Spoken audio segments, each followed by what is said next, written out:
Women's Foundation AUSA Leadership Forum.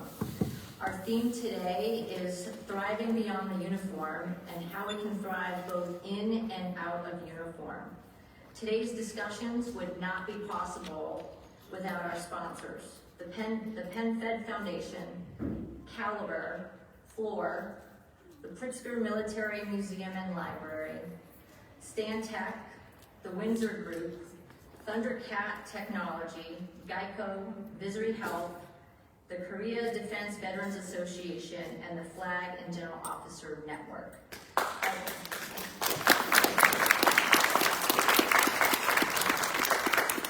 I would also like to thank our partners, AUSA, Reese Across America, the United States Army Women's Museum, and the Military Women's Memorial. Thank you very much. Thank you for your generosity and commitment to the Army Women's Foundation. Now, please join me in welcoming the Army Women's Foundation President, Lieutenant General Retired Kathleen Gainey.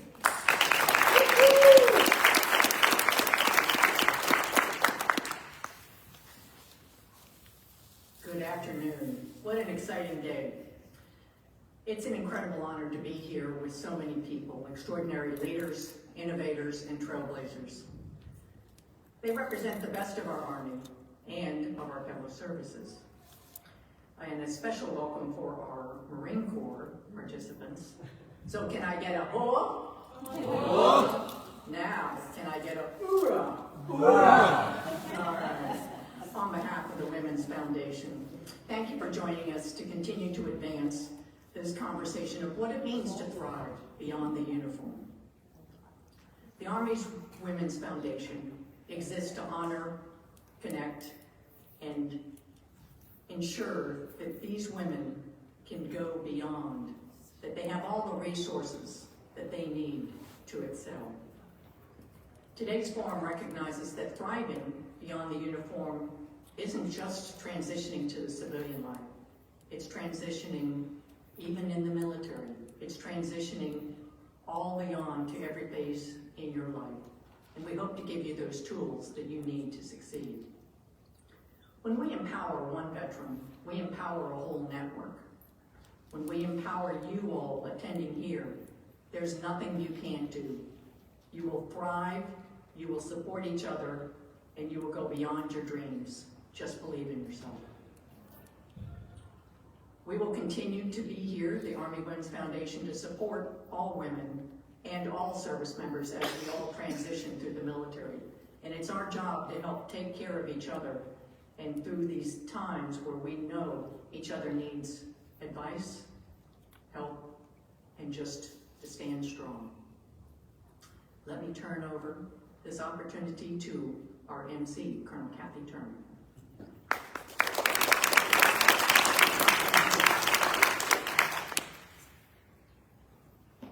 Thank you, Kathleen.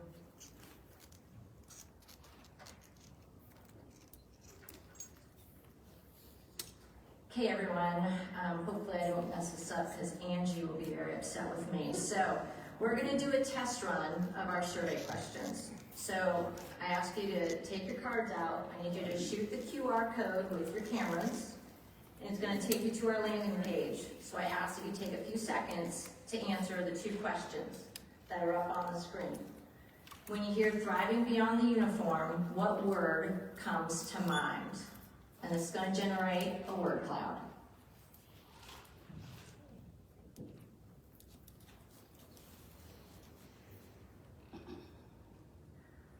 Okay, and I'm not going to grade anybody on their spelling.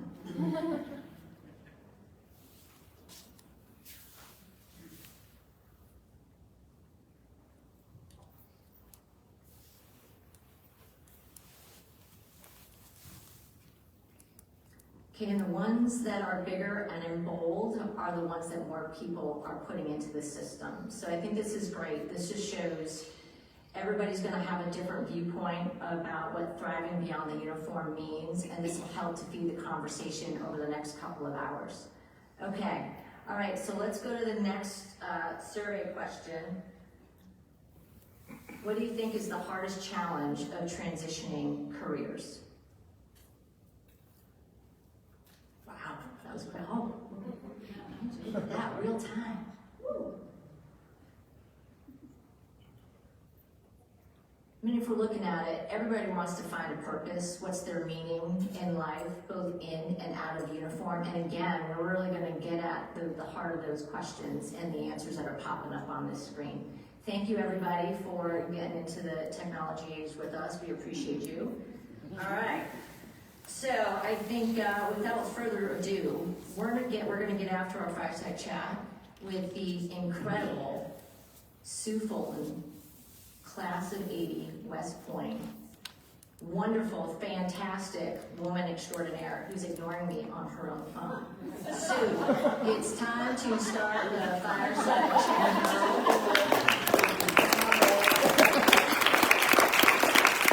And of course, Dr. Kyleanne Hunter from AWF is with her. Over to you, Sue. I was like, oh wait, am I doing the introduction of Kai? Because I don't have a bio, so I may have to go by what I know about Kai. So I do. So Dr. Kyleanne Hunter, Kai, and I have known each other for over a decade. She is a Marine Corps veteran. That whole, you're never a former Marine or some BS, I don't know. Marines are special. She was a Marine. She was a pilot, attack helicopter pilot, and she got out of the military and got her doctorate. I actually Googled it, but I'm doing this from memory because I thought it'd be more fun. But she has been a strong advocate for a strong military and for women's roles in the military. In fact, we started working together 10 years ago on what women's roles should be in the military and how they can meet the standards. And honestly, a lot of it was educating senior leaders at the Pentagon on what women can accomplish if they're given an opportunity. So I've had the great joy of working with Kai for many years, and I could not, there could not have been anybody happier when the Iraq and Afghanistan Veterans of America chose Kai to be their new executive director in June. And so welcome Dr. Kai Hunter. So the very top answer on the challenge of transition was about finding purpose. And I think that's a really crucial question. You've made several transitions, but when you're in the Marine Corps, you know what your 50-meter target is. How do you find your purpose when you transition into civilian life?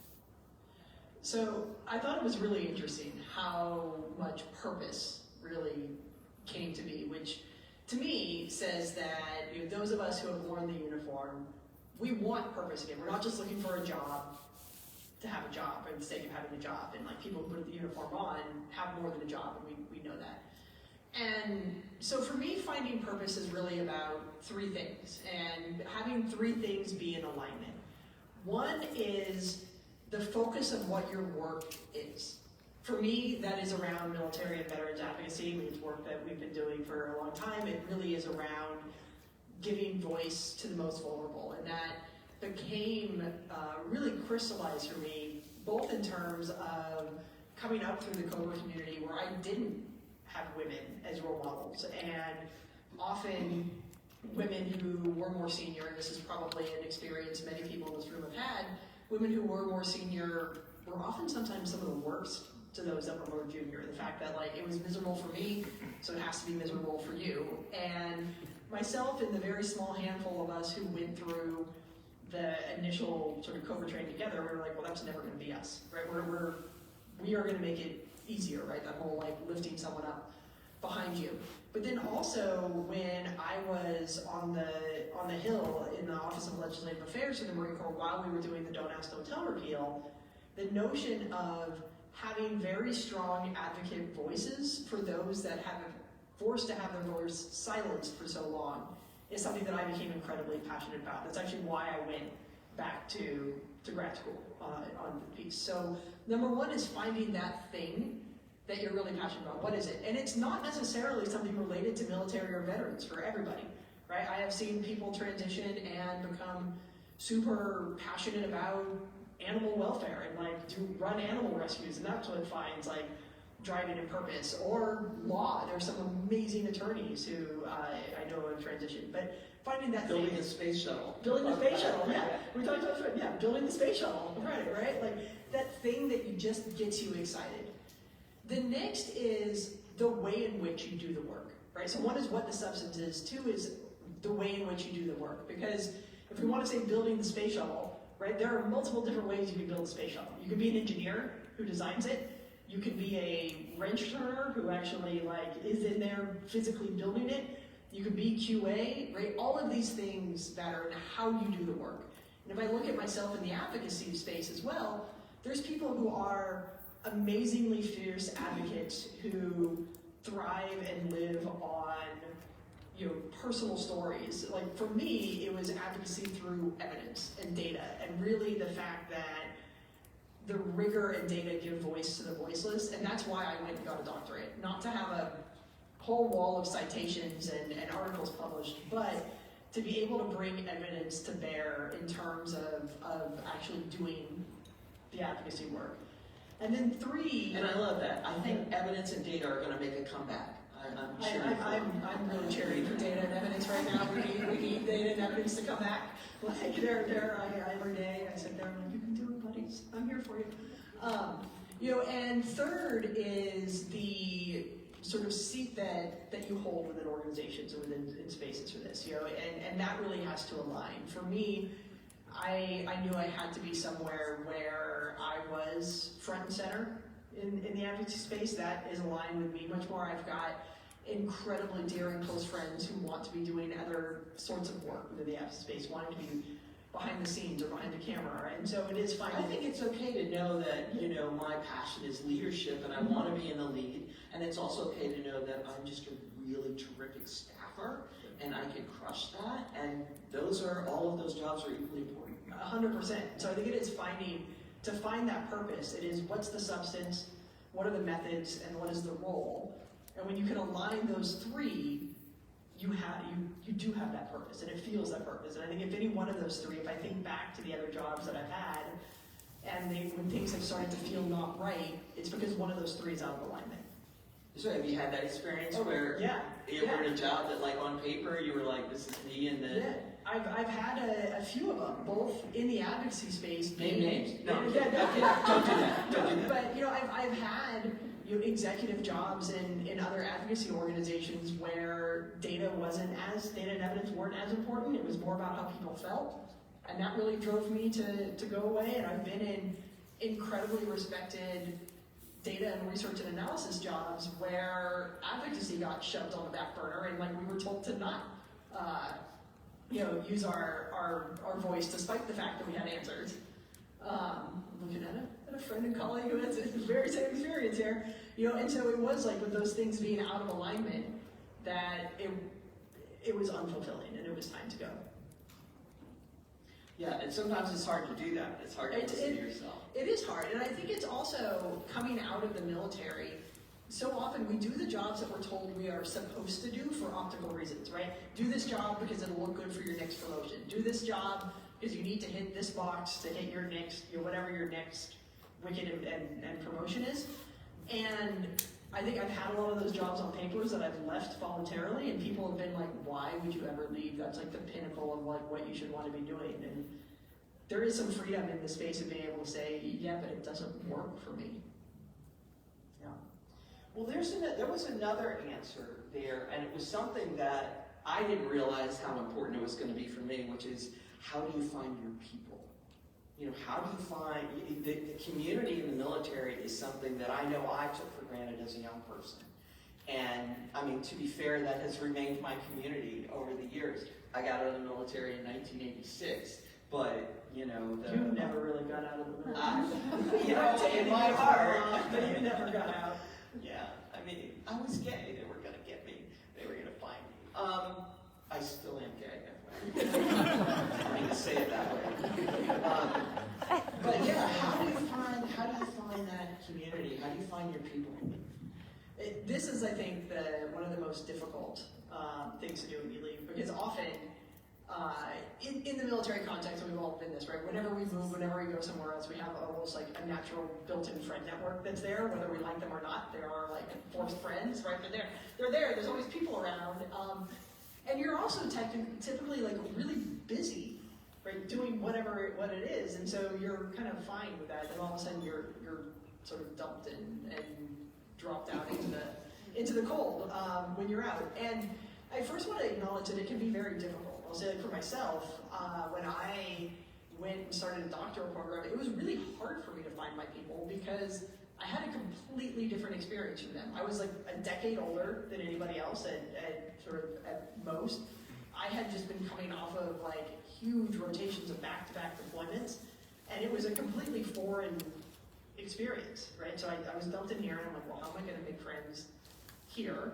Right? Then I started working in the advocacy space that was like pure advocacy, and people were very much like, you're this special token veteran that we're gonna like be very careful around because we're afraid you're gonna snap and turn into like the crazy person that we've all had the stigma for. So it's hard. So I want to acknowledge first and foremost that it's hard. And so a few things that have really worked for me. One is, don't be afraid to lean into the veterans networks that are out there, because they help and they matter. And I ended up really finding my people again when I allowed myself to lean into that, right? Whether it was through, I've been thinking in like the early days of whiskey that we brought a group of women from across the different services together. It's also, I found my people as well through leaning into folks that were the generation above me, and allowing them to say, here, even though we're sisters, and but it is to find people who are willing to say, like, here's what worked for me, here's how I moved through it. Join the organizations that are out there, even if you're not working in a veteran supporting area, because it's a connection point, it's a lifeline, it helps.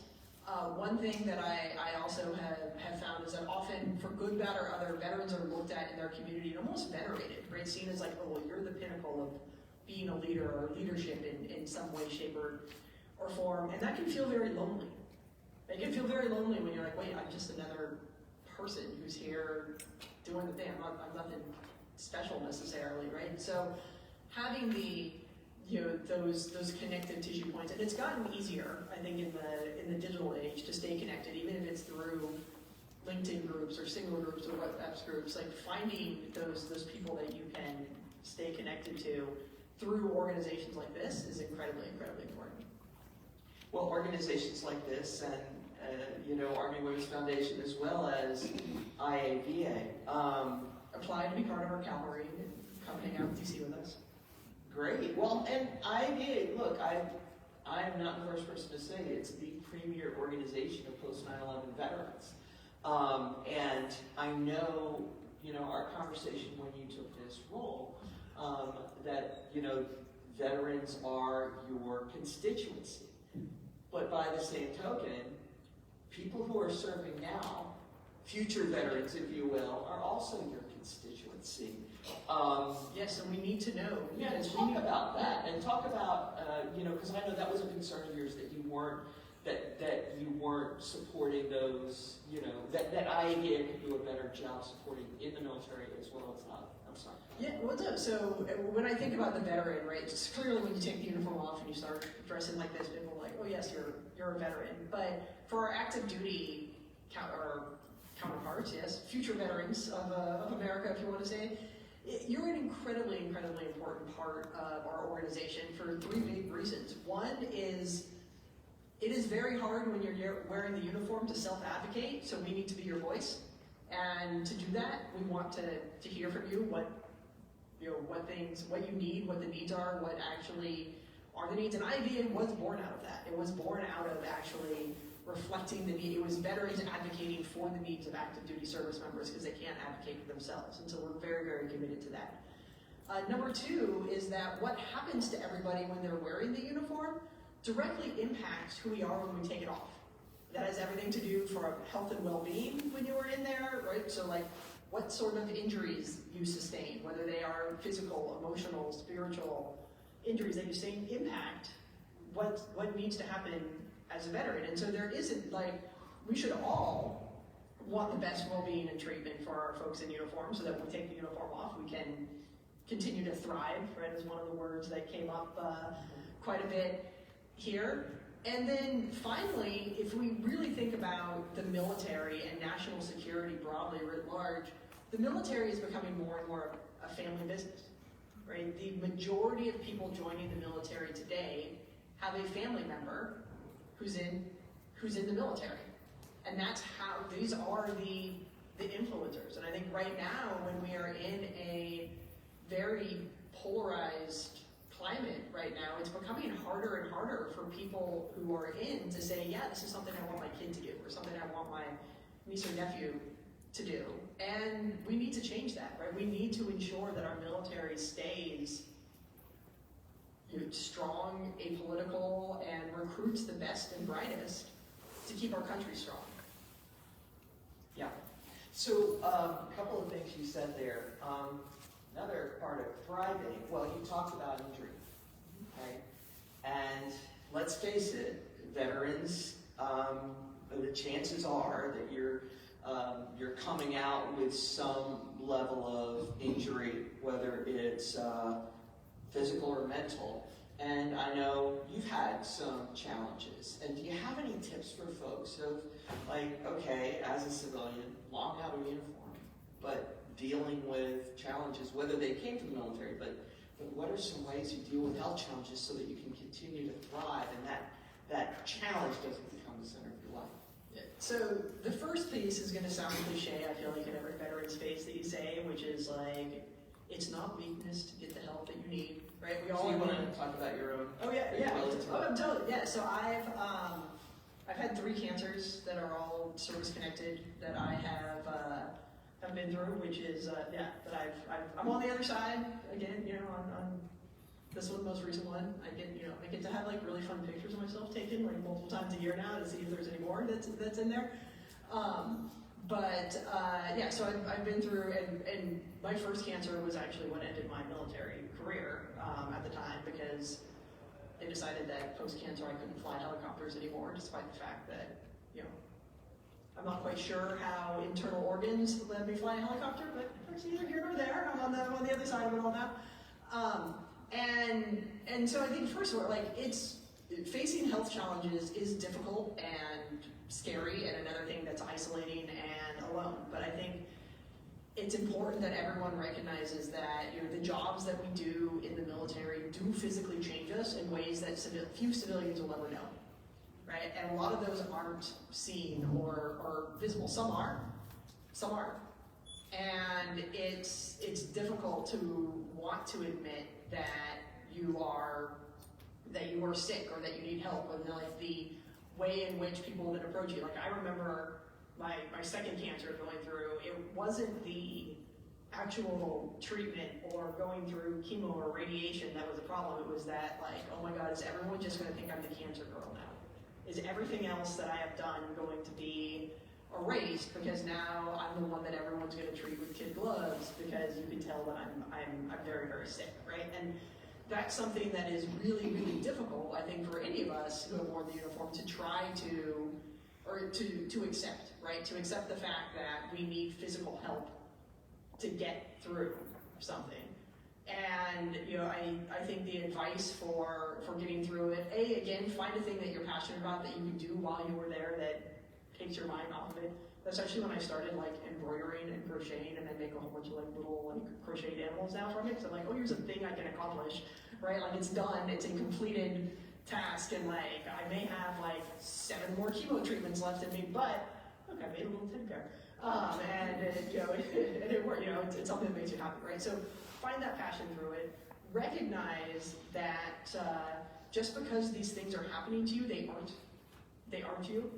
I mean, I would like name my tumors just so I could, like, actually I typically name them like over kids who bully me in school so that when I like read it. You named your tumors. Yes, so I could kill them. This is such a class. Making a note of that. Yeah.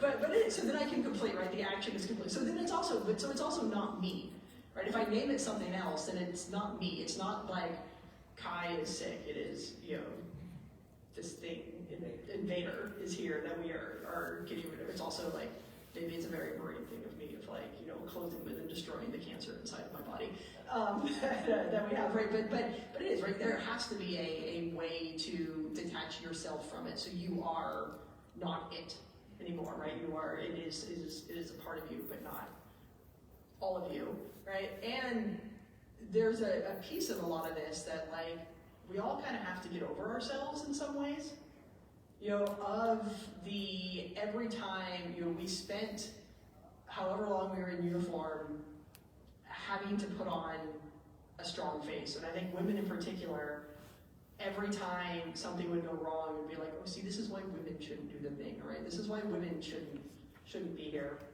And at some point, it takes just a mind shift or a mindset shift of saying, there's literally nothing I could have done to prevent this. This is not my fault or fail. I guess I could have not joined the Marine Corps, but that also wasn't going to happen.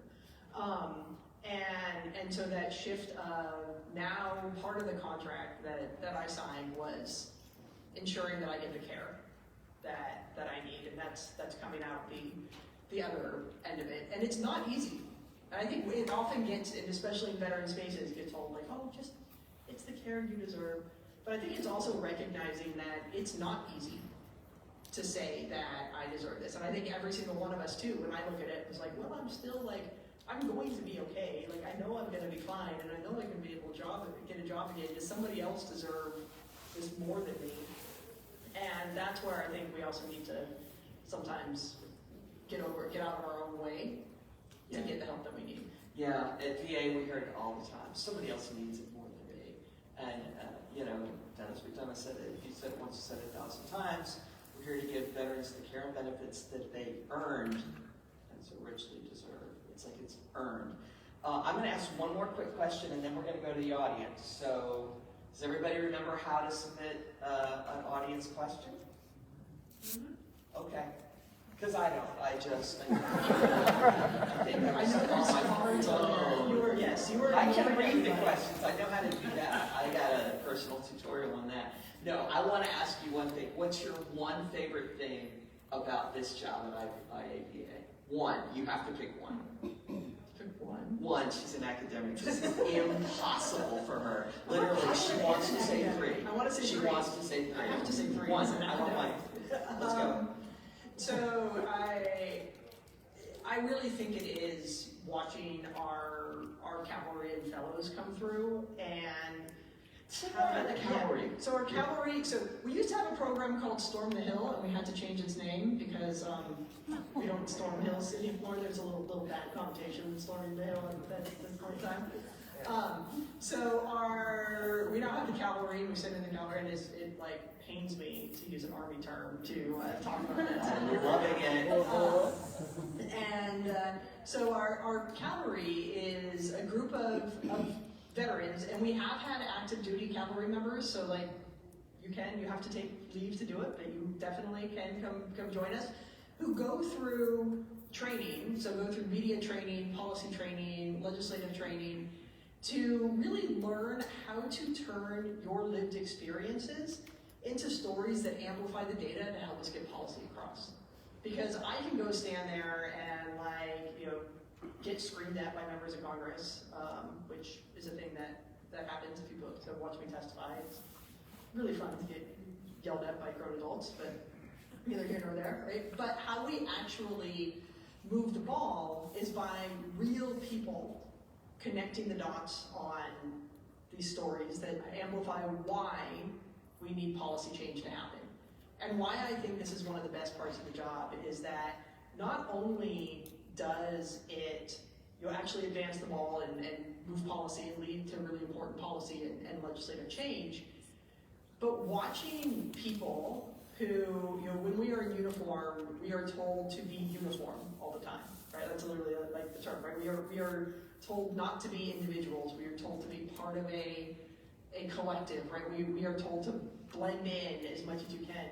to watch people see that their story, their voice, and who they are as an individual matters, and it matters for people beyond themselves, is something that is absolutely amazing. And it's, I think, one of the biggest gifts that you can give to your sisters and brothers in arms is taking the time to really learn how to use your story to drive change, because you are, like, I think all of us have this desire to not just serve ourselves, right? This is why veterans often don't go into very self-serving career fields, right? But by learning how you as an individual can ripple out and impact so many other people is, I think, the greatest part of this job for me. I love that. And both of us have taken people up on the hill. If you haven't gone to meet with a member of Congress or a staffer, FYI, they don't yell at you in their office. No, not in your office. Only when they're on TV Yeah, do they only yell on at TV. you. But it's an extraordinary experience, and I recommend it to every veteran if you get the chance to go and speak to staffers. And I know a lot of folks in this audience have done so and have been very successful. So I don't see any questions. I can't believe that. Angie, am I doing something wrong?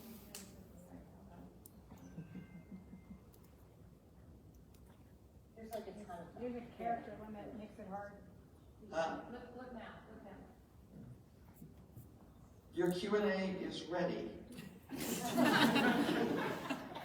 Oh my God, there's 13 of them. Only the ones packed soon, okay? How do you deal with self-doubt? Now see, I never had any self-doubt.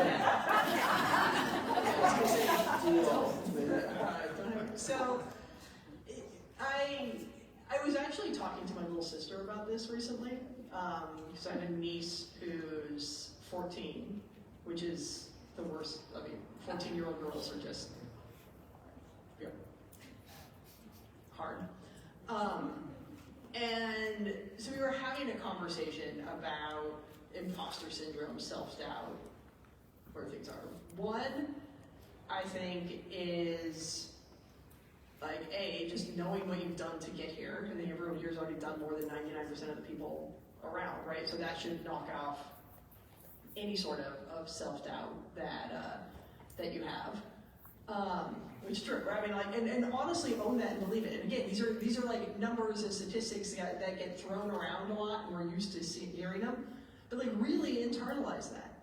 You've done more than 99% of the people just by raising your hand and putting a uniform on. So that should kick self-doubt out to begin with, right? Just the fact that, like, you've already put yourself there. And then know that, like, every room you're invited into, you actually deserve to be there. Somebody invited you into that room for a reason. And if you're not doing it for yourself, do it for them and whoever's watching. Because you don't know who's going to be in that room watching you, in that role, or in that position. And that matters, right? So, because if you doubt yourself, the young woman who's in there watching you is going to see you doubt yourself and start to doubt herself. So if you can't, again, get out of your own way for yourself, get out of your own way for whoever else might be watching, because someone invited you there for a reason. I love it. This is a tough one. What are your thoughts on overcoming efforts to delegitimize existing data, halt information collection, and erase the stories of women in uniform? How much time do we have? It's a hard problem. We'd like you to solve it now. How much whiskey is in this room to solve it? So there's more. Go. No. So this has hit the crux of the problem, right? So we are seeing right now deliberate mis and disinformation put out there, particularly about women in the military. Occupational standards have always been gender neutral. Let's just say that out loud for what it is. Every single woman, regardless of your job, went through the training to get there, regardless of what they say. So part of it is, those of us who don't have the uniform on anymore need to continue to be speaking these truths. The truth needs to stay on the record. And as much as that sounds like it's almost nothing right now, the historical record needs to exist to preserve that and show that we are saying that, whether that's in the media, in testimony, in op-eds, everywhere. What's more concerning is the intentional data erasure that we're seeing happening, the not reporting on data, whether it's active duty or on the veteran side. We are actually at IAVA right now working with a few partners to try to launch our own in like actual data collection and housing activities, because it has to exist. Like, we need to keep collecting this data, because if we don't know, right? If we don't know what's happening, the problem's clearly gone, right? And that's effectively what happened. If we don't collect data on it, it's not a problem anymore, right? It's similar we saw it, right? We don't test for COVID, nobody has COVID, right? Like, we don't collect data, we don't have it. So I think also, help support and advocate for those organizations that are trying to do the data collection themselves to preserve it. And similarly with stories, like, what I will also say is everyone who is in this room, the Library of Congress still runs their Veterans History Project. Go submit your story to them, because they're like, those are archives that are not getting erased. And even if they get taken, I'll do it. The Women's Memorial. Yeah, so the Military Women's Memorial, PSA, the Military Women's Memorial, Phyllis Wilson is the president. Please stand up, Phyllis. Those of you who don't know Phyllis, you should know. The Military Women's Memorial has already taken custody of artifacts and information documents, video documents, photos, has already taken custody and is creating an archive of those things that may have been eliminated from government, whether it's DOD or any other government-related entity.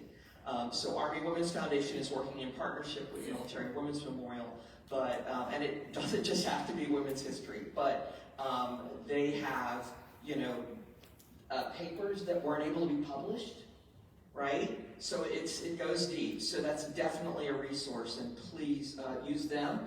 And it's great that IAVA is going to try to capture some of that too. Library of Congress is part of the government, but yes, I think those artifacts aren't going to disappear, but yeah. And this is where also join IAVA so we can get your data in our surveys, and because that helps us keep, like, we can keep pushing it out there, and we can keep actually showing the real state of what's happening, which is important, and they can't shut me down. That's right. That's right. And same as the Military Women's Memorial, IAVA, both, they're independent organizations. They're not government funded. They're privately funded by folks like us. Like Army Women's Foundation is independent. We have Army in our name.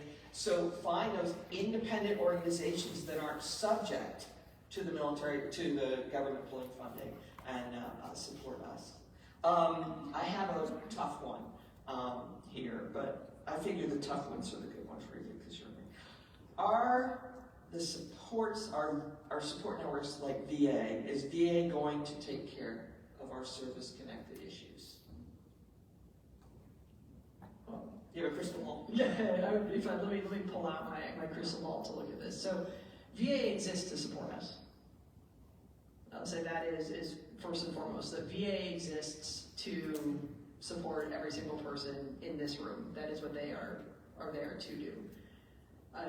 There are real concerns right now with some of the way in which funding is flowing out of the VA into private care. I think there are real concerns that we need to be looking at. There are real concerns about some of the political rhetoric that is occurring, and how some things like bylaws have been changed without the consent or support of medical service providers at the VA, and have removed things like political affiliation and sexual orientation from their protected classes that are there, right? So there are concerns.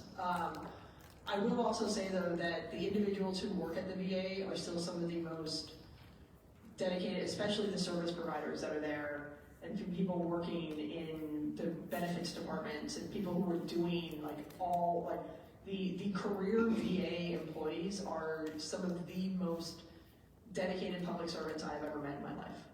They exist to serve the veterans, and they are doing every single thing that they can do to keep the system veteran focused right now. And so with all of that to say, I think VA needs our support. And again, this is a similar into the place where people who are wearing the uniform right now often can't advocate for themselves. VA employees often have a difficult time advocating for themselves, and so we've taken on the mantle at IAVA quite a bit to also advocate for the VA and on behalf of the providers at the VA, because we know that they are there to serve veterans. We know that they are there to take care of every single person who has worn the uniform and their families, and we need to keep fighting to keep that system there, because there is not a better healthcare system for veterans. All the data shows that veterans get far better care at VA than outside of it. I'm gonna, one last question, and this should be fun. What would you tell your 18-year-old self? Oh, geez. My 18-year-old self was quite a mess. I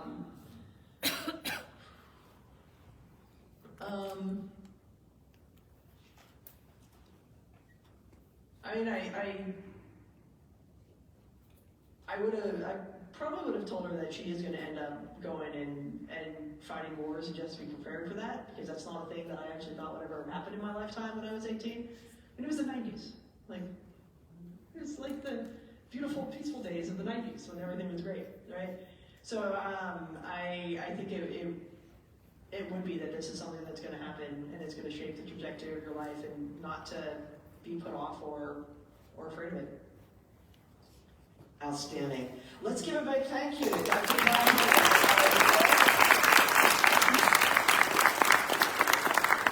And Dr. Kenny, thank you so much. Thank you, Sue and Dr. Hunter. Now it's time for us to move to our panel discussion. Michelle and ladies, want to come up and join us?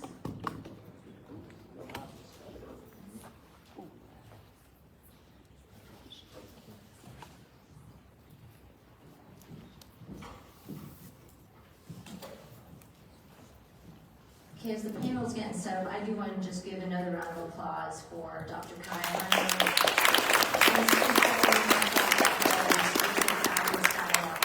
You can really see just the friendship and just the trust that you have between the two of you. So thank you so much for just a wonderful discussion.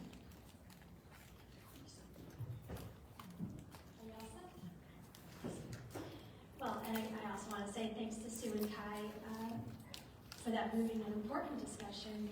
I'd also like to build upon what you have said as we turn to our panel. Introduce yourself. I am Michelle Horn. Thank you. I work for Fisher House Foundation. I'm on board for the Army Women's Foundation, and I'm thrilled to be a moderator for this incredible group of women. So we're going to talk about some of the challenges that these leaders have faced, and also look at how they've turned their strengths into good, and how they've found purpose, which I think is an overriding theme for what we're talking about today. So I'd like to welcome Marine Lieutenant Colonel retired Kate Germano, and Captain retired Don Halfaker, Miss Kayla Williams, and Brigadier General retired Tia Young. Thank you all for being here. And to begin, I'd like to ask each of you to talk just a brief introduction about yourself, and also to share one defining moment that brought you to where you are today. Let's start with Kate. Could you please tell us something about yourself in that defining moment? So, I can't tell if this is on. Can you hear me? Yes. Yes. So my defining moment was really the downfall of my career, actually in the Marine Corps, and that's what led me to where I am today. I was successful as a Marine leader for 20 years until I wasn't, and I ended up getting fired as the commander of the all-female unit in Parris Island, where we made Marines, because at that point, in the Marine Corps' history, women were trained separately in boot camp from the men. And so my defining moment came from me being very determined to change that trajectory for how Marines were made and trained. And that led to my demise. So that's how I ended up here today. You are too good.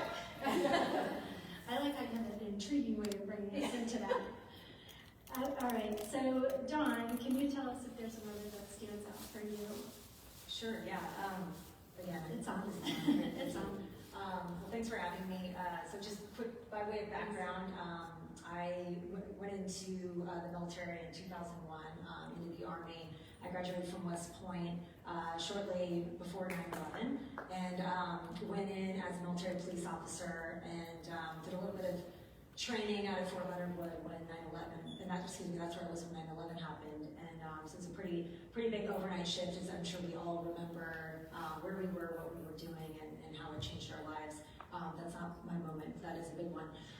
And so went into the Army and went into the real Army, that is, after Officer Basic, and did a year in Korea, which was great, and then went to Fort Stewart, where I was a part of the 293rd Military Police Company, and then deployed from Fort Stewart in OIF2, and had an interesting experience there. I was a platoon leader, so really great opportunity, and but unfortunately, after about 4 months, I was on patrol and was on the wrong end of a rocket-propelled grenade, which took my arm, created a lot of other injuries, and kind of sent me back to the DC area, where I recovered at Walter Reed for about 10 months. And so I think sort of the obvious thing is there's certainly a defining moment there, but I would just say that a more defining moment than my injury was really, I think, the moment when I was at Walter Reed and I was finally well enough to sort of get out of my bed. I was in a coma for about 2 weeks,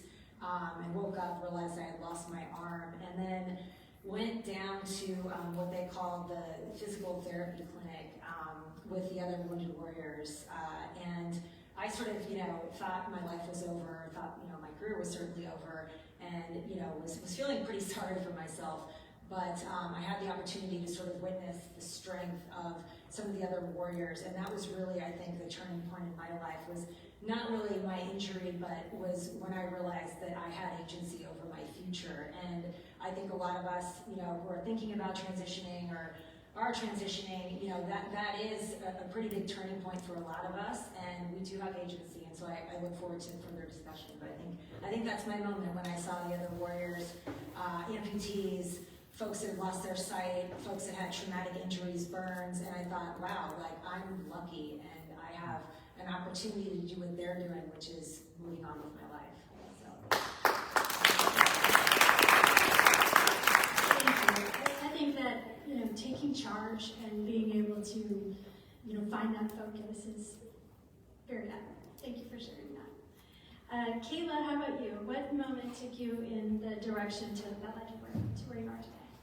I've really been struggling with this question because I don't know that I have one moment. It was a series of moments over the course of my life. So I think I'm the only panelist up here who's prior enlisted, and I also got fired from a job that contributed to me joining the Army because I wanted to get money for grad school. I wanted to learn a foreign language. The Army was willing to pay me to do that, which I thought was really cool. I didn't think I'd go to war based on when I enlisted, but I ended up going to Iraq and then used my GI Bill to go on to graduate school, have spent time working at think tanks, have spent time as an appointee in the Department of Veterans Affairs.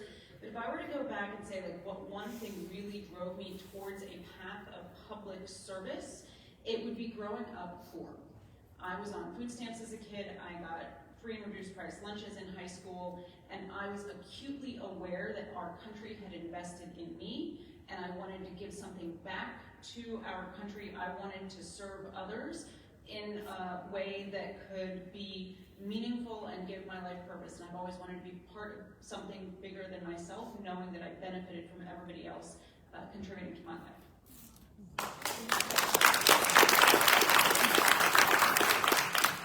Thank you. And Tia, what moment stands out for you, and a little bit about yourself, of course. Well, I'm a little snot-nosed girl from Darlington, South Carolina, born and raised by Pastor Annie Lou Williamson and Deacon Willie James Williamson Sr. I am the baby of 7. I am the proud wife of my boo thing, my Angus, my baby Tracy Young, soon to be Dr. Young. And we have two heartbeats, Leah and Tara. So a defining moment for me, I would say, is when I first came into the military.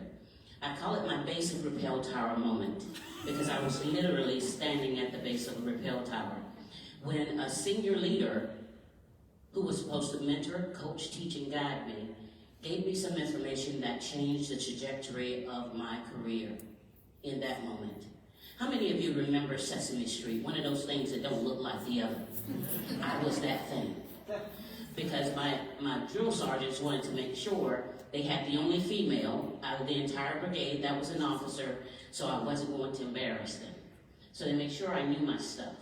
But standing at the base of that rappel tower as I was talking to my senior leader, who was a lieutenant colonel at the time, and I was brand spanking new second lieutenant.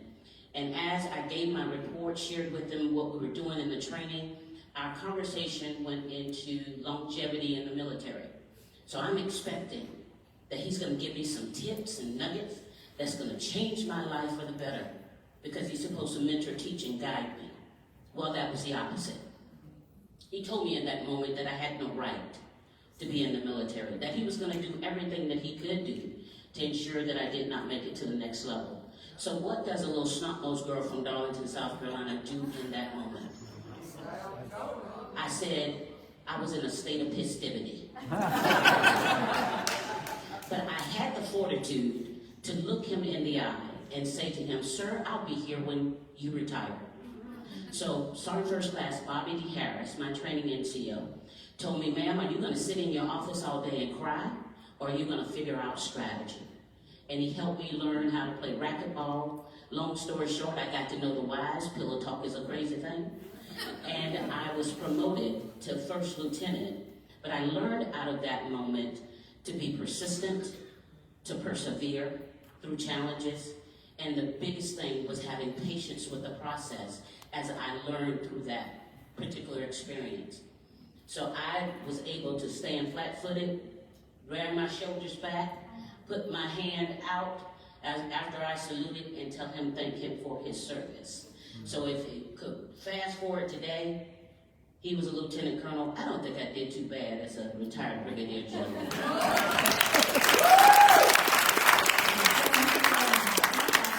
That would be good too. I really enjoyed, as we prepared for this panel, I got to speak with each of you individually, and what I loved most of all was that we all come from totally different backgrounds, we all have different experiences, but throughout them there's this ribbon that goes throughout, that's woven through there of similarities that we found, and I really found that I could identify with each of you, and I just really appreciate you being so candid and sharing your stories here today. Let's dig into a little bit more of the meat of the discussion. Kayla, if we could start with you. In your first book, you shared about your story and experience in Iraq, and then your second book, you also shared about the challenges that you and your husband faced with both the visible and invisible wounds of war. Can you tell us a little bit about how you found your way after returning home? I think for me, the most important elements of finding my way home were finding ways to continue to serve as part of a community of others. So advocating for other military women coming home, advocating for other wounded warriors and their families to have better experiences than I had. It really resonated when Kai talked about not always feeling as if some folks coming before her approached life that way, but it was very, very important to me that I approach things in the same way. To say, I experienced sexual harassment when I was in the military. What can I do to make sure that women serving after me and men serving after me do not have that same experience? What can I do to make it easier for others who are still coming home? I want them to have a little bit of an easier time. And I can't do any of that by myself. None of us exist alone. So how can I find a community of other people that can work together towards positive change? That's what did it for me. That's so important, and Kai and Sue talked about it too, that advocacy and purpose, and really finding that community. Kate, turn to you about your career, followed by, as you talked about already, your relief. How did you persevere and persist and really preserve, that's a lot of P's, preserve your core identity in the face of this, in the discouraging times that we're going through. It's interesting that you use preserve your core identity, because I think I actually went the opposite direction. So if I were to ask everyone in the audience to hold up your hand if you think you're self-aware, I would probably see a whole lot of hands, and I know that Kate Germano thought she was self-aware when she was in the military. And so what I learned very quickly after getting fired is it's a very humbling experience. And while it was really, really hard, it was also an opportunity to figure out who I really was and why, and really make shifts to make myself happier and come across differently to others. So I think I veered away from who I was in the military after that experience, because I recognized very clearly that you can have the best of intentions. My intention was to make Marines faster, tougher, and stronger for the benefit of the institution. But change is all about bringing people along, including my senior leaders. And I can tell you right now, I didn't always do that in the best and most productive way. So I damaged a lot of relationships along the way, and realized after I left the military that I could do things differently and share the things that I learned to help other people avoid the traps that I'd experienced. I can appreciate that looking, yeah, definitely. Let me turn to Dawn. After you were injured in Iraq and retired from the military, you went on to build not only a successful career, but then you also went on to build your nonprofit, Continuing to Serve Foundation, all the while using your voice for the military and veteran community. What strategies helped you build your own personal community, as we've been talking about, and how did that community give you strength? Sure, yeah. Well, I think that certainly seems to be kind of central to this discussion, and I think everyone's remarks up here thus far. So for me, I think being injured or wounded and not, and basically not really having a choice as to when I transitioned, and I think a few of us are in that boat up here, where all of a sudden you're in the military, it defines you, it's not just a job, it's part of your life, it is your life.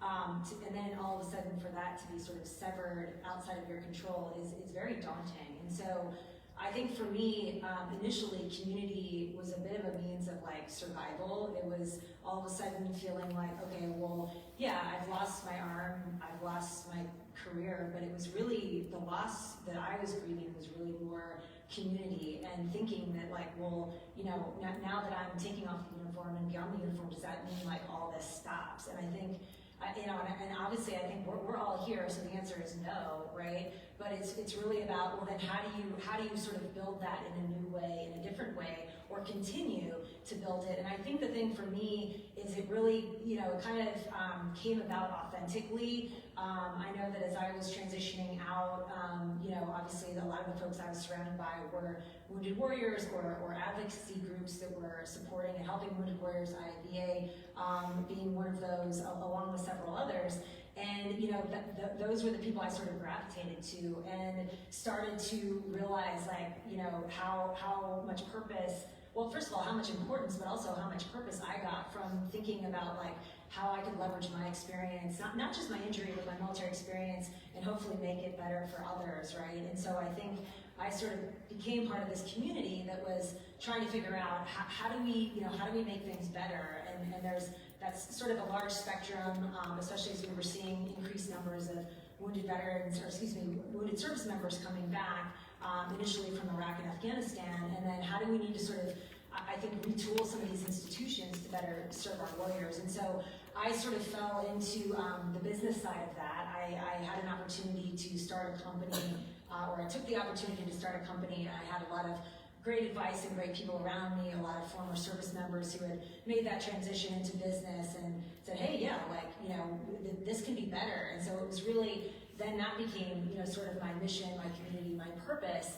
And it was really the sort of same group of people, the circle started to get larger.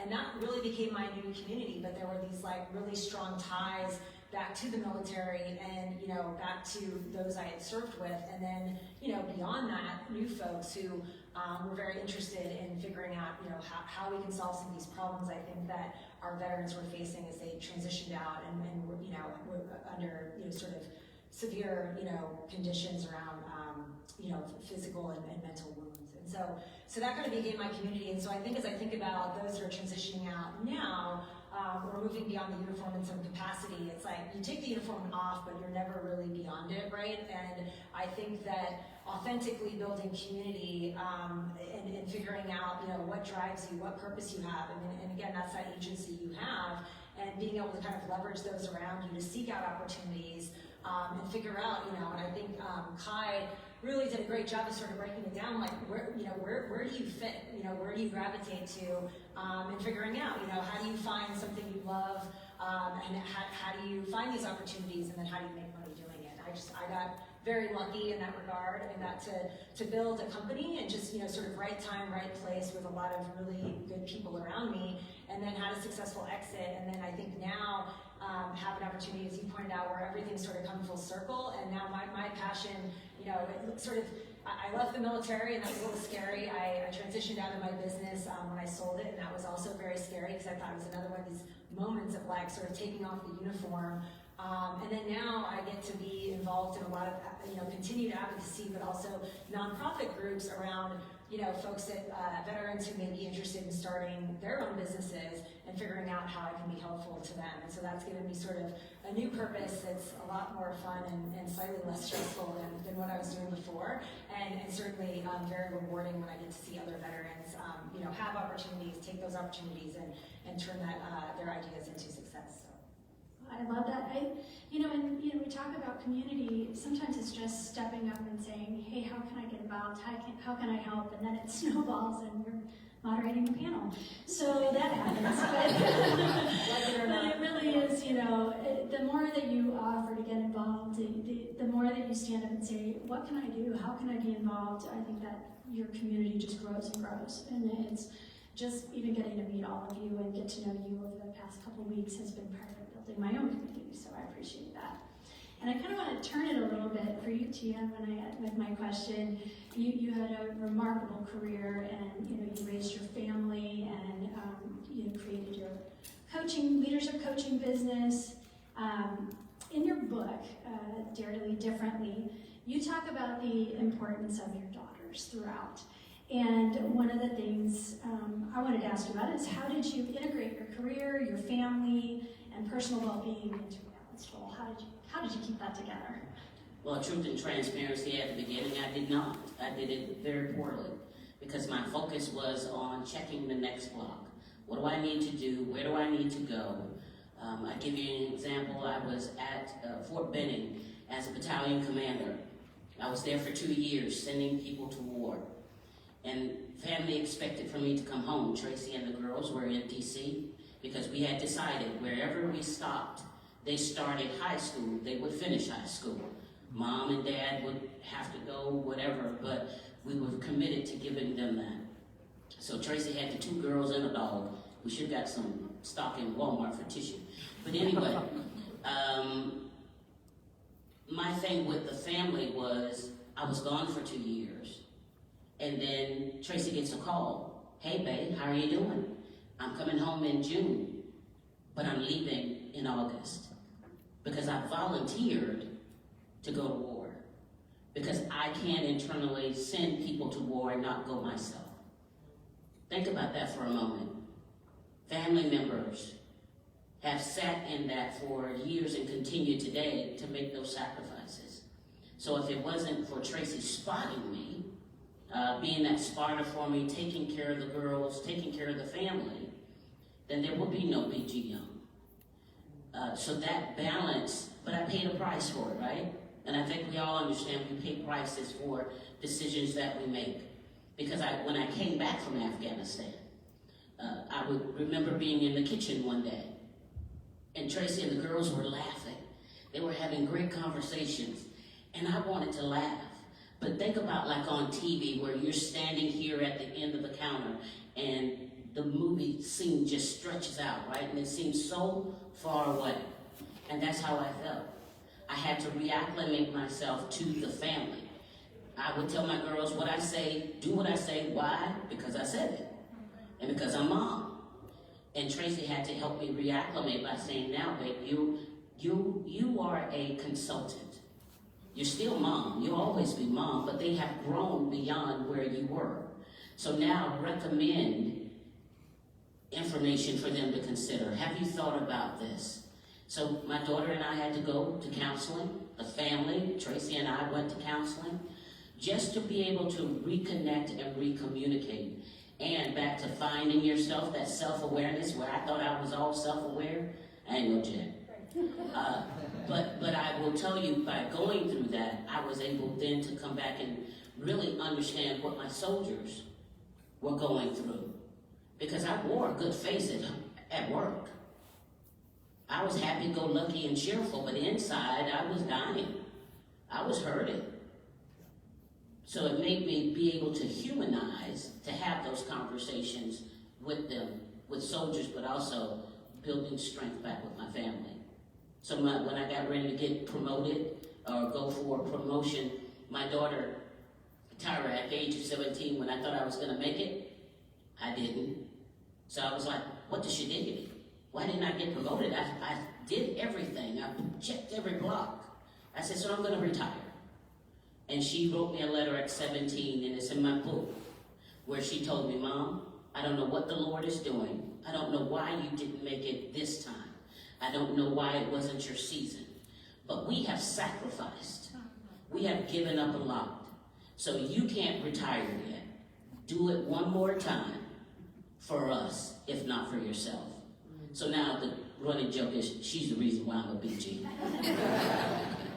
I'm sure she'll take credit for that forever. I pay for it every day. You know, and just to continue on that, as you rebuilt these relationships, was that a big part of your initial part of transitioning out of the military, was focusing on rebuilding with the girls and your husband, and is that kind of the main thing you focused on at the beginning? I think, no, I will be honest with you. When I first transitioned out of the military, you know, we go through the GO class and they tell you, you know, because you're a GO, people are going to be knocking down your door. Oh, they're going to be asking you for this, and don't worry, you're scheduled. That shit diggity did that. I had connections, but back to that purpose. What did I really want to do? I had been serving everyone else. What did Tia really want to do now in this new season of life? So I was used to helping soldiers, being there for soldiers, I was used to being needed. Anybody in the room used to feeling that way, right? And at this point, there were crickets. There was nobody calling me saying, ma'am, so what do you think about this? Well, ma'am, I got this issue. Because I'm a solver, I'm a problem solver. I give you the solutions. It was cricket. So I had to figure out, for me, what was this new thing? And now that I had more time on my hands, what was I going to do with it? Before I had the excuse, I can't be with the family too much because I gotta be here, I gotta travel here. Now there's nothing but time. And Tracy works from home. So he's stuck like Chuck, and I'm stuck like Chuck with him. So I had to figure this out. And in doing that was really start having those hard conversations with the family as a whole, and start being intentional about putting time on the schedule to do those daughter mama days out, to go get our nails done, to go to dinner together, to do those things that I had put on the back burner just to try to get to where I thought was going to give me the best piece of being at this position. And I learned a title means nothing. A title doesn't keep you warm at night. It doesn't talk to you in the wee hours of the evening. A title is not what we go for. We make the title. The position is not me. I make that position. And once I learned that, then I was doing things that brought me joy, like teaching at Bowie State University, leadership of all things, right? And conflict management, speaking, doing things like this that are so important for us to have that connective tissue together, to stay together and share our stories. Our voice, our visibility, and the value of your story, you never know, is a story that when you tell it, has the ability to help someone else get to where they need to get through. Because your test is a testimony for others to understand that there is light at the end of the tunnel. Long way to answer your question, but yes, I'm still learning.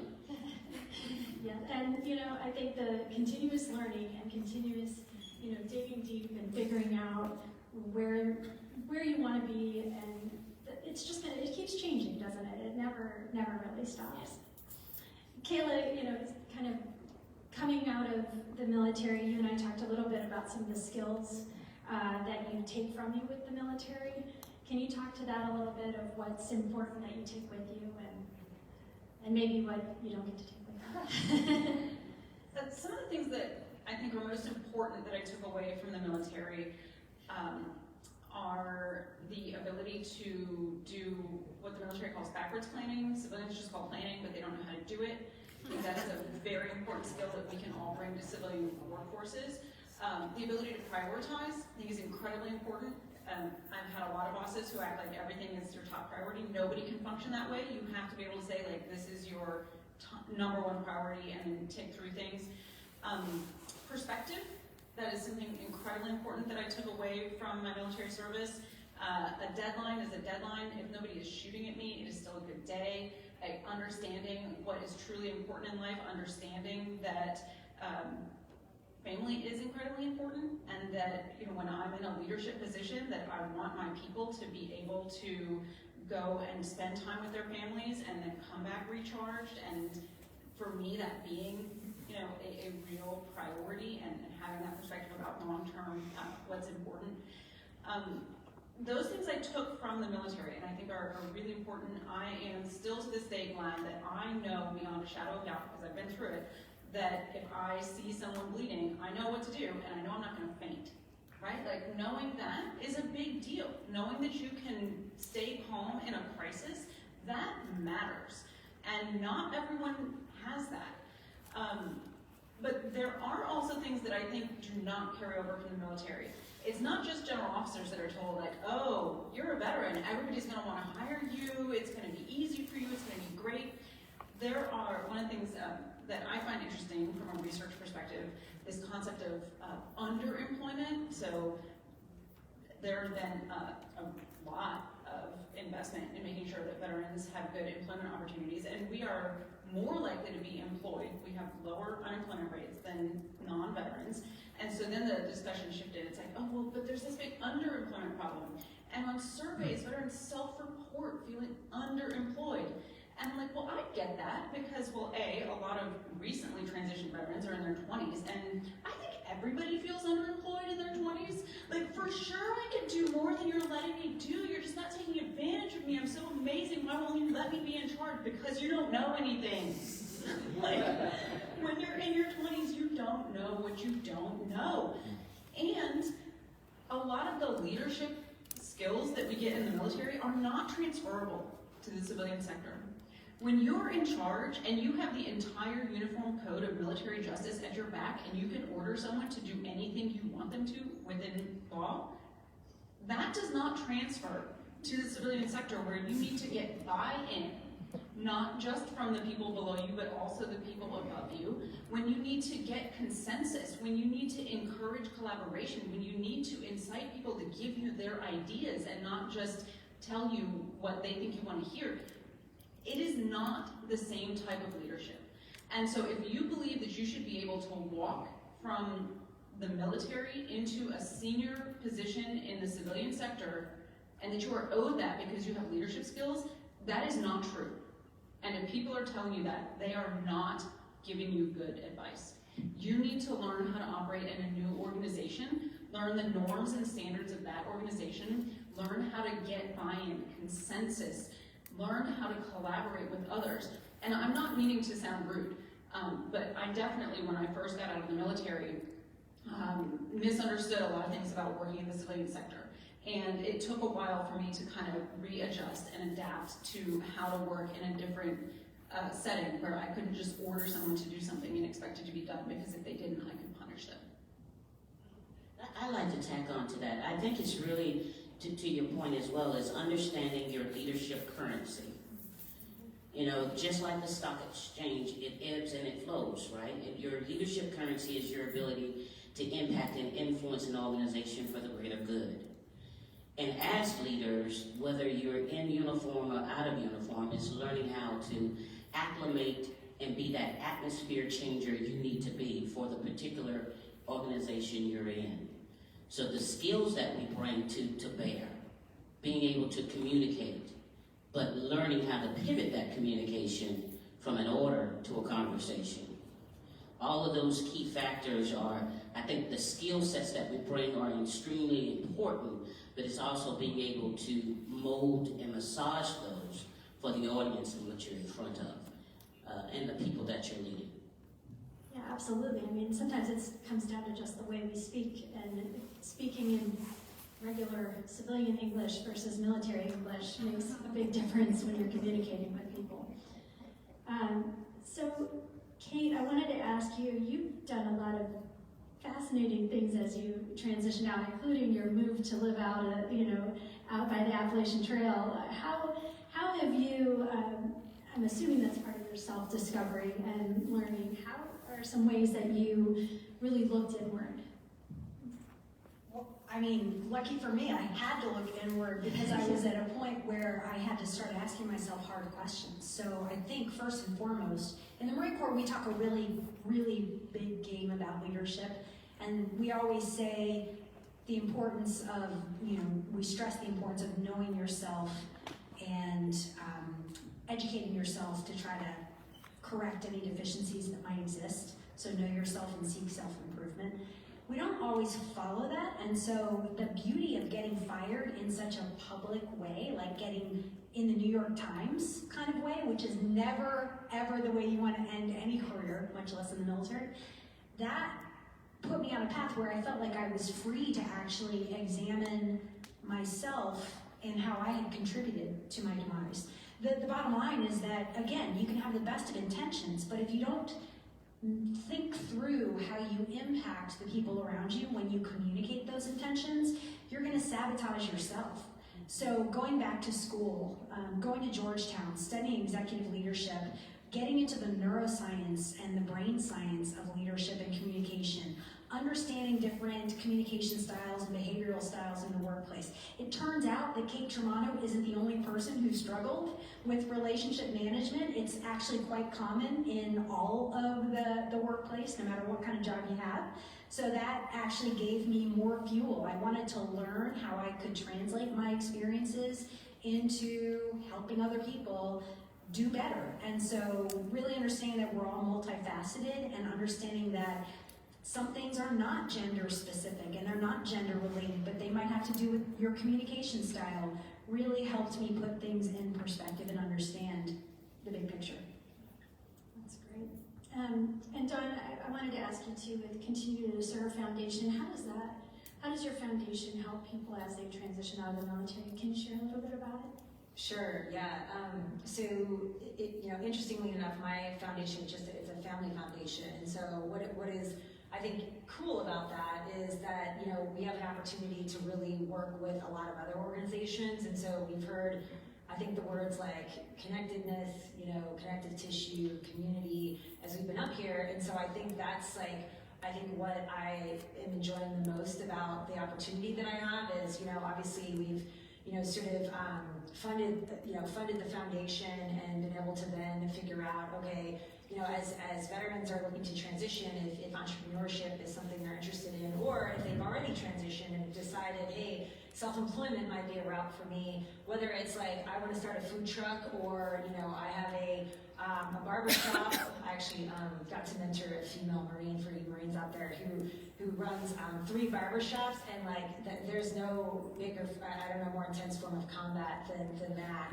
Just like being, sort of self-employed, she put everything on the line, it's just a lot of equipment, things you have to buy, but anyway, so, when you start to really get into some of these businesses, what's fueling folks, to continue and how I think they can kind of inspire others. It's just impossible not to want to support. And so I think that business is one of those things where, you sort of, everyone needs help or could use help along the way, no matter what stage they're in. And so I think that you know, as I've started to sort of explore and examine this community that's out there, I think there's a lot of great organizations that all do like pieces of it well, you know, everything from like business ideation to, you know, okay, how do I get financing to, you know, how do I sell my business or, you know, pass it along, you know, to the next generation, right? I mean, and there's just, you know, there's tons of challenges along the way. And so I think that it's been great to find, you know, what are these organizations out there that are doing X piece of that like really, really well, and then partner through grant making or funding opportunities to say, hey, like, let's all start working together as you know, more effectively to be able to, you know, do all aspects of you know, support through the business life cycle. And so that's kind of, I think, where, I don't know, I found a niche in trying to help bring other organizations together to just, you know, I think make the experience for our veterans a little bit smoother as they look to build these businesses. It's like, well, I don't need help over here, I need help over here. You know, who can you connect me with? And I think that it's just about building a larger ecosystem and kind of connecting those dots so it's a little bit easier. So that's been really rewarding, and just really, I think the other piece of it is as you get to hear some of these stories, it really goes back to, I think, what all these panelists have shared is just this idea of purpose and community, because that's really at the end of the day, you know, we saw it in the data, right? Going back to data, as Kai said, like, we saw it in the data at the very beginning. It's about purpose, and that's really what drives people, and I think that's what drives all of us.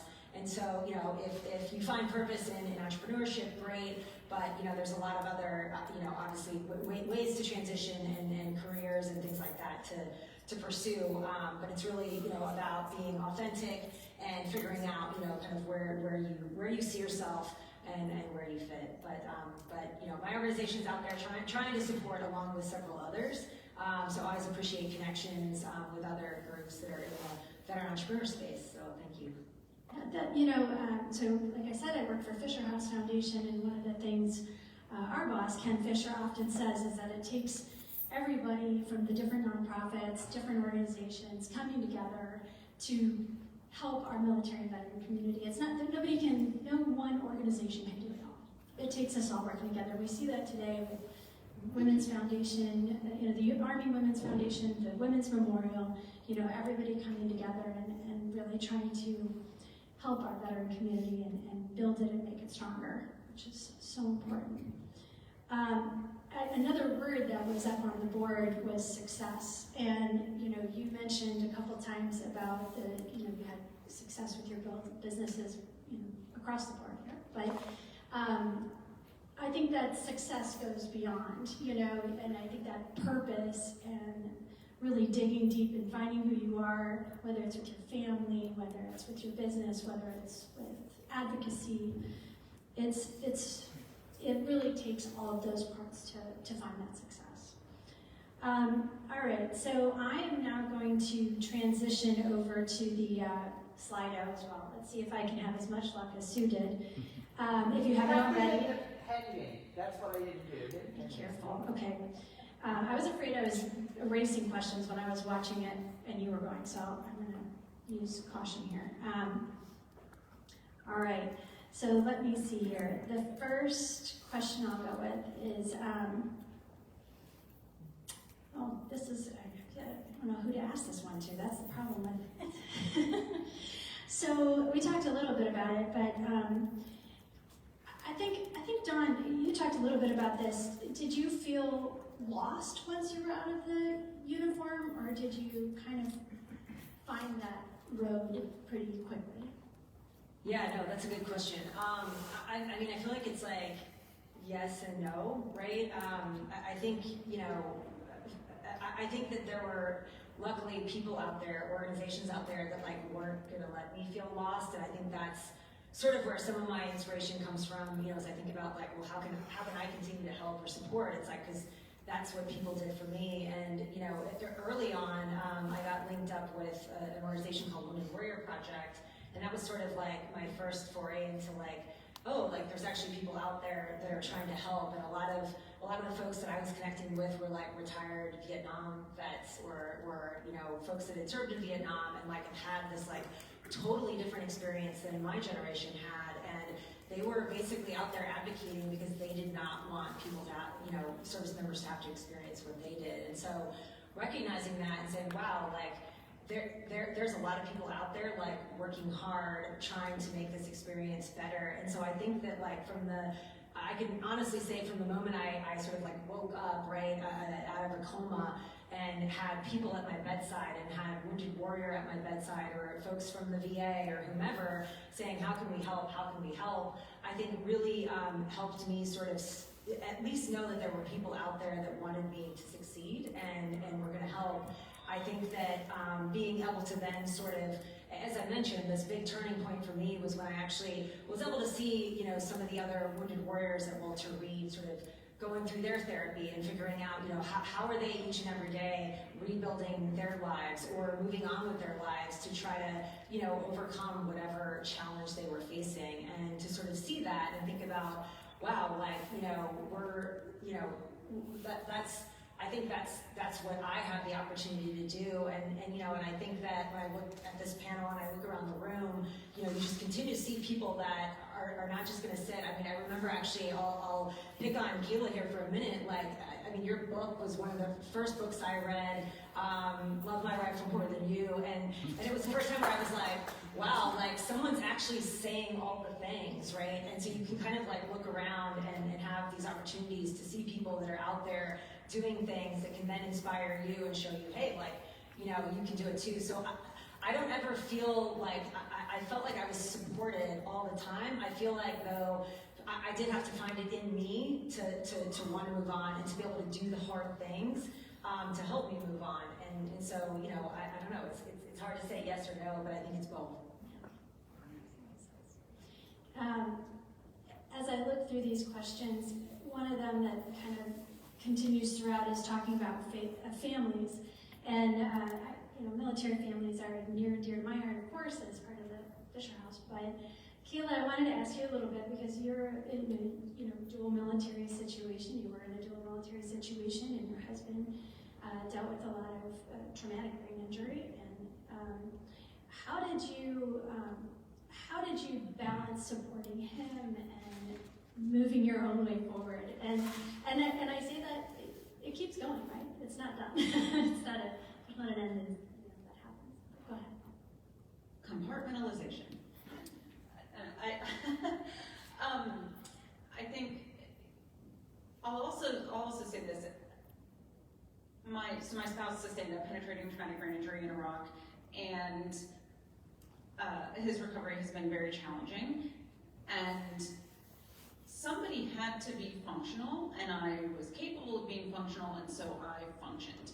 And I think women veterans in particular are very, very good at doing things, at getting things done. And some of that does sometimes involve compartmentalization. Like, this isn't the time for me to have a meltdown, and so I'm just gonna put my feelings in a box and put the box away, and I'm gonna do things that need to get done, and eventually I will pick up the box and deal with it. But right now, I just have to function. And you learn that in the military, right? You can't just decide to have a little meltdown when you're in a combat zone.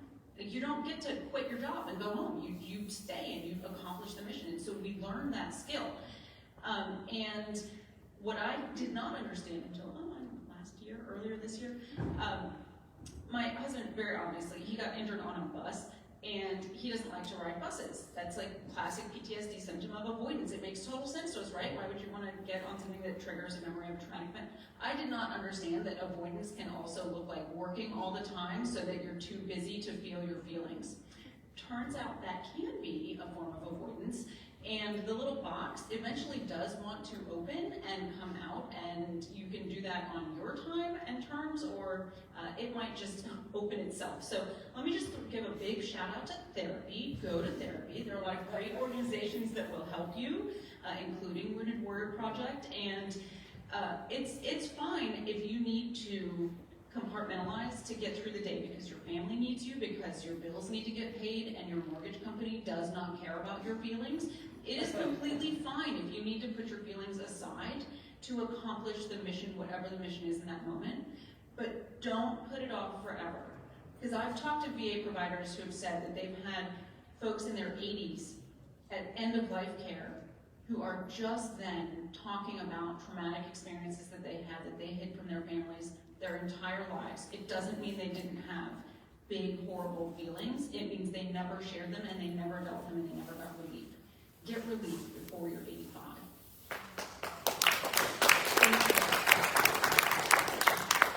And you and I had talked about this, I think everybody mentioned this, is boundaries, having boundaries and setting those boundaries and giving yourself the space to take the time and really look at who you are is a huge part of transitioning out of the military.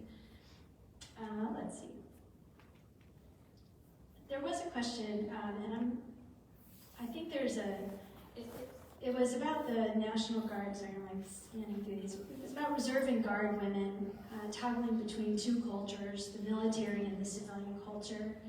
I was wondering if maybe, and I know none of us are Guard and Reserve on this panel, but I think there's so many similarities to just being a woman in the military anyway. Yeah, oh, I'm sorry, no, yes, please. So could you speak to that?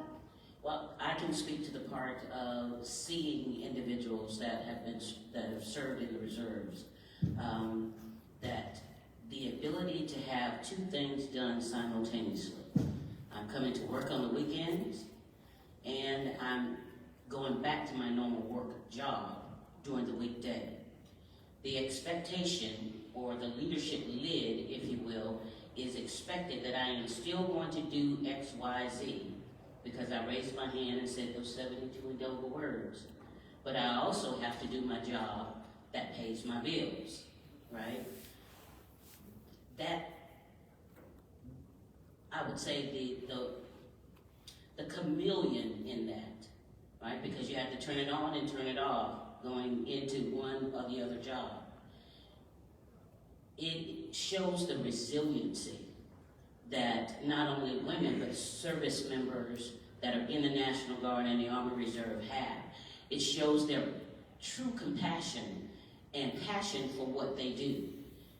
Less than 1%, I think Kai talked about less than 1%, raise their hand. But think about someone who's raised their hand, and we're doing that every day. Active duty, we do that every day, day in, that's our job. Reserve and National Guard, we're saying we're willing to do that and then some.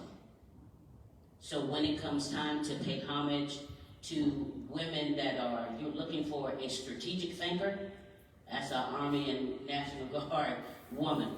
You're looking for a critical thinker, you're looking for someone who understands how to communicate regardless of the environment that they're in, they bring that to the table.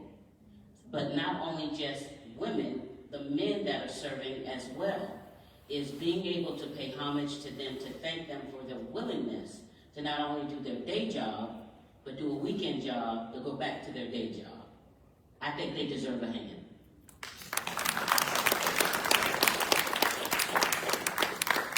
I think I'd like to go around now. We're getting close to the end of our time. I'd love to have a brief statement from each of you on what your biggest takeaway for this group is. Let's see, can I start with you, Kate? Go ahead. Well, I want to say point blank, I didn't mention this and I should, and that is that there is so much happiness and joy on the other side. We get so much out of being active duty or serving in the reserves. We get so much from the community, but there's going to come a day where that's actually not going to be around anymore, and you're going to have to find a new identity. And there's so much happiness in that process of figuring out who you want to be, how you want to show up. So I'll say that point blank, but I think the thing that strikes me most about this group here is, one, I'm in awe, and two, I feel like there's so much we have in common that we may not be able to communicate on a regular basis with the work that we do. So just keep the faith and know you're never alone in what you might be experiencing. There's always going to be someone around you who maybe isn't expressing that they have that in common with you, but if you just start a conversation, you're going to learn more than you probably ever thought you would. And I learned that today. The common bonds in the military that you have, I mean, that's the thing that we all love, right? Or love if you're still in uniform, is having that bond with everybody and having that brotherhood or sisterhood or, you know, the unit. And you're right, like it doesn't stop. And you, maybe that's one of those things you really take from the military, is learning how to make even an organization that isn't military feel like that unit, that cohesiveness, you know. John, please. Sure, yeah, well, I think I'll just kind of build on that. I mean, I think it's really an opportunity, I think, as you think about, what's next or making a transition and it's everything that everyone has said already, but I would just say that, like, I think looking to expand your community, I think, just continue to be purpose-driven, which is how we've all been raised. No matter, I would say no matter how you came into the military or why you joined, but, or how long you were in or what the circumstances were, upon, leaving or transitioning, there's really a lot of kind of commonality of just, we're all built for purpose. And, that's something that we can take into the world with us. And if we do it in an authentic way and leverage, the relationships and the community that we have authentically and continue to expand that, and that's where I think opportunities sort of abound, right? And so I think we there's something on the other side for all of us. We have to put in the hard work to find it. I thought Kayla made some really great points. Again, she says all the things.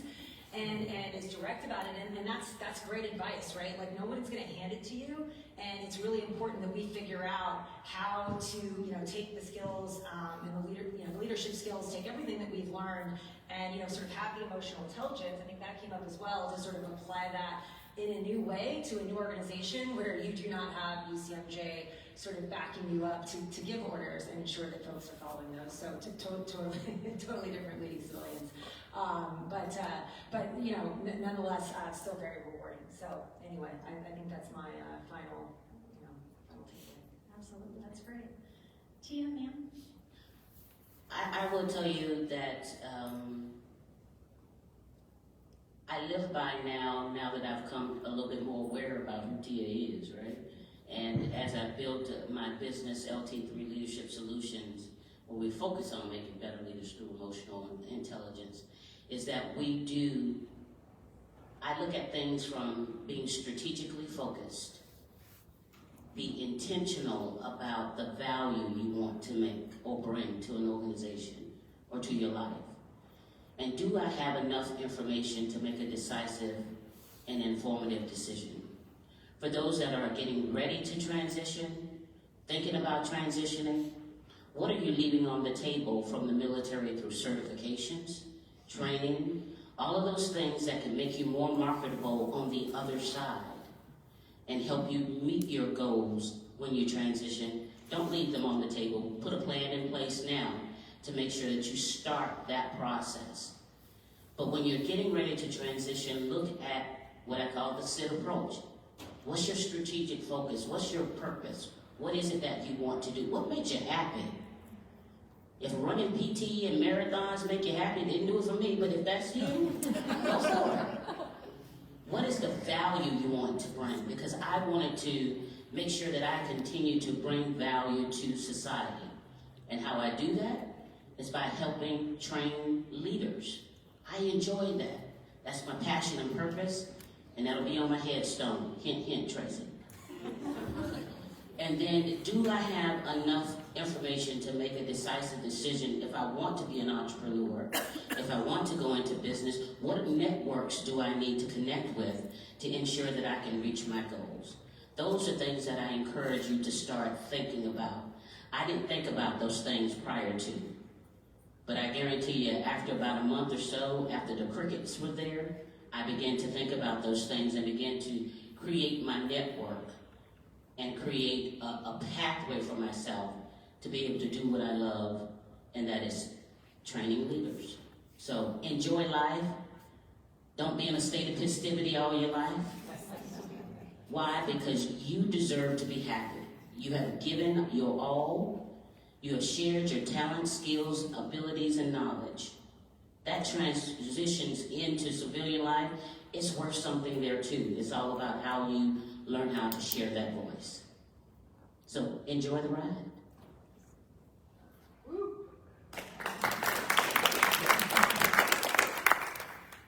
For me, I think one of the themes that's come up over and over that I want to refocus us on, so many of us have talked about this, is the importance of purpose and values, right? The military, all of the branches talk about, they have some set of core values. And it's worth spending some time to sit down and think about, what are your core values that may be 100% aligned with or somewhat different from the ones that the military focused on. Once you really truly connect with your core values, it'll help you find that purpose and meaning and help you find a community of other people that shares those values, and then try to bring in that fun and that joy to speak with your own authentic voice, because you don't get to do that when you're in uniform, and you can, as a civilian, you can speak for yourself and find your authentic voice. And one thing that I want to mention, this is probably out of left field, but that I've been thinking about lately when it comes to transition, is that you also get to find how you want to put yourself into the world, and that doesn't have to be in a navy blue, gray, black, or brown pantsuit. You can wear hot pink, you can wear fabulous shoes, find your own style, and have fun with it because you are allowed to.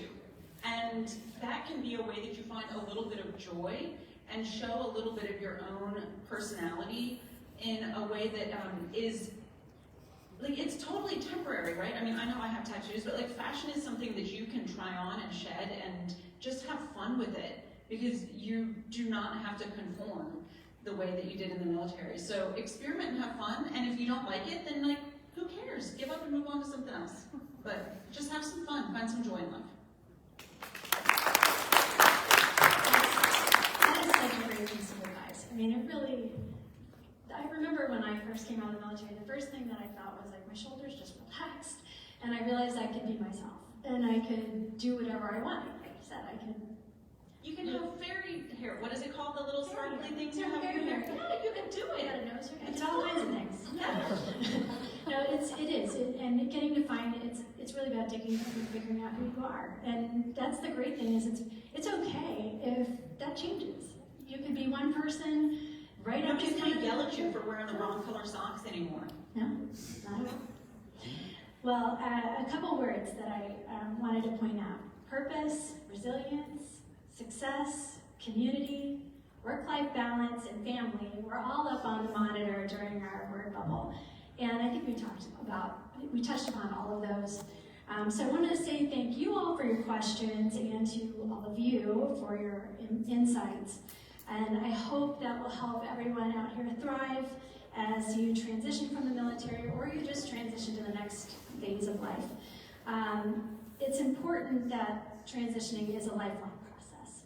And it's about finding community, finding purpose, and understanding that it's okay not to have your purpose fully defined, because it evolves. So thank you all for being so candid, and I really appreciate it, and I look forward to continuing our relationships as well. So thank you, and Kathy, I'll turn it over to you. So let's hear it.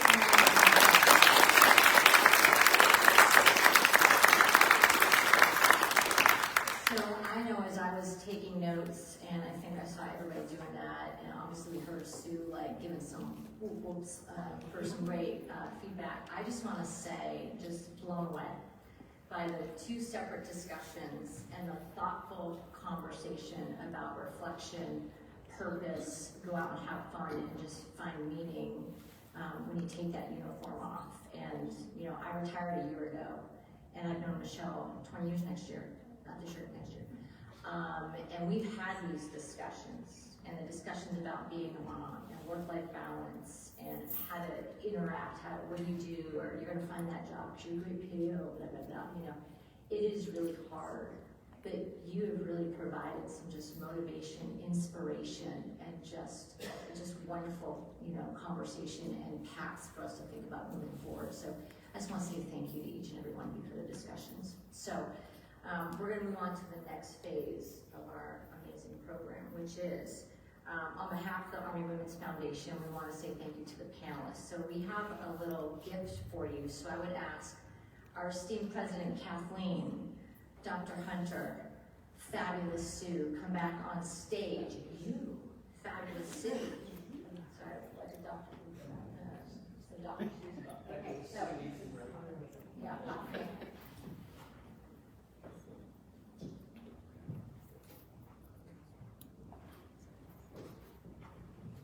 So quiet.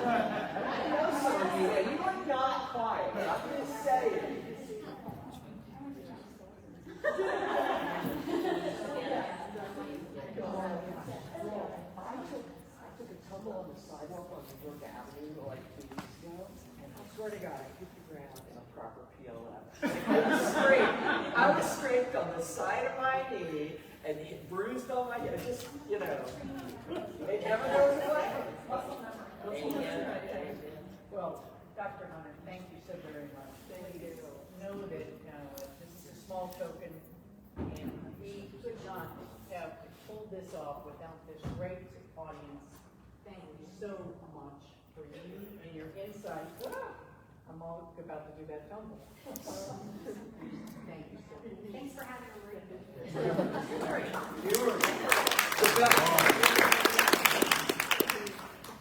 This has just been wonderful. Let's give them a round of applause.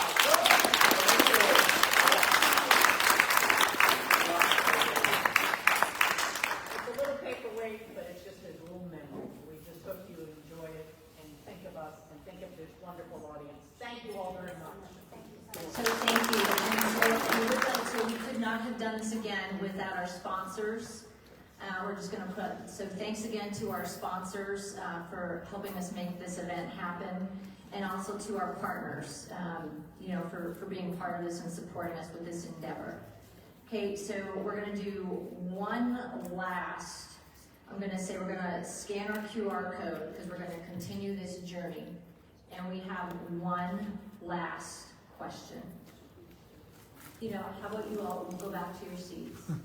Or you can sit. We've got one of our sponsors in the back, Stantec, and they're going to be sharing information if you want. Stop and say hi to them. Yes, because they can share about doing transition, about how to take military needs and put it into civilian needs, and how to write resumes. Okay, so if we can have everybody head back to their seats, and we've got that one last question. What resources would help you thrive? One last QR code look.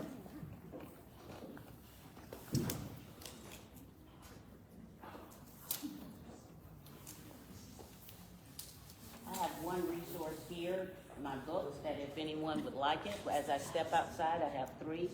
Sydney, and it's yours. Thank you, ma'am. I just want to put you in a bottle and take you home. I just want to see. Tracy, is that okay? Tracy's like, no. Tracy, can you share it with us, please? Okay. Okay. All right. So we got the question. If we good, Angie?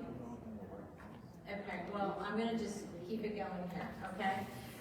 So we just want to say the journey does not stop here with the conversation and the rest of the AUSA agenda. So we've got our Army Women's Foundation, our website, and so we would say we're putting all of the resources that we talked about today and many, many more on our website. We ask you to go back to that website. This code is going to be active for 7 days. You can continue answering our questions.